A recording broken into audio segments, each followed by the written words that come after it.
Hey there, Jay. This is my first car. I got this car when I was about 15, and at that point in time it was pretty much a rolling shell. It was a lovely 90s blue color, and it was a project someone had abandoned. So it was all painted, but it was kind of badly painted, and the paint was starting to deteriorate because it hadn't been touched since, judging by the color, since the 90s. So we repainted it. I shouldn't say I did not repaint it. My brother and his friend did, because I was a typical 15-year-old, 16-year-old, lazy as ever. So they helped me out with that. They painted it for me. And then after that, it really started coming together, and the rest I did put together. So I'll show you around the car here. So here's the car. It's a 1973 Super Beetle. It's lowered, obviously. These wheels are off a later Porsche, a 911 or a 944 or something like that. They're Fuchs, forged aluminum 16-inch wheels, 16 by 7 in the front, 16 by 8 in the back, if I remember correctly. And we have disc brakes up front and improved smaller diameter coilovers in the front, because the Super Beetle, of course, has McPherson strut front suspension, and those smaller coilovers allow us to fit the wider wheel in the front.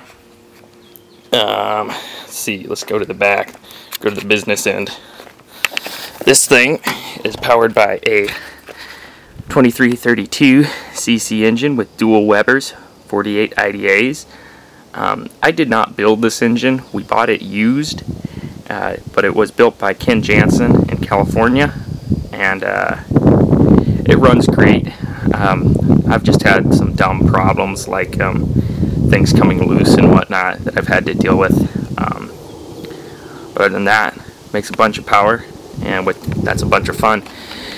And that motor is feeding through a Rancho rebuilt. The original transmission rebuilt by Rancho for a little bit more durability. Oh, other thing to mention, I'm in Alaska, which sucks in the winter, but right now, can't complain. It's gorgeous. So here's what it looks like inside. Pretty much factory interior, reupholstered. I bought seat covers and recovered the seats and carpet and everything myself.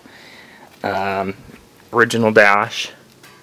I was lucky not to have too many cracks. There's just one. And the factory radio looks at home, but it's actually just a dummy radio.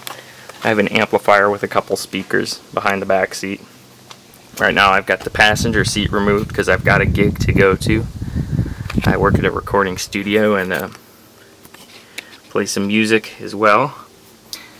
But there's the back seat. That's what she looks like inside. Of course, we got the big tachometer here for the 2332. Gotta keep an eye on it. And that's what it looks like in there. Doors close nice because, of course, it's a VW. So this is my little special touch on the car. This deck lid is off a 67, and usually the late model cars have the deck lid end higher because the bumpers sat up higher for safety regulations, which made the cars look really silly and fat. And so what I did is I went to the 67 deck lid, which has a similar shape with the squared off bottom as the later ones. But then I lowered the bumper to clear it, and so that it still has the nice long line that the Beetle was intended to have, while not looking wrong or backdated. And then the 68 lights are also a similar thing, because the 73 had gigantic tail lights that looked ridiculous. So that's my 73 Super Beetle. This was literally my first car. Before I had a daily driver, I had a project, and that's that.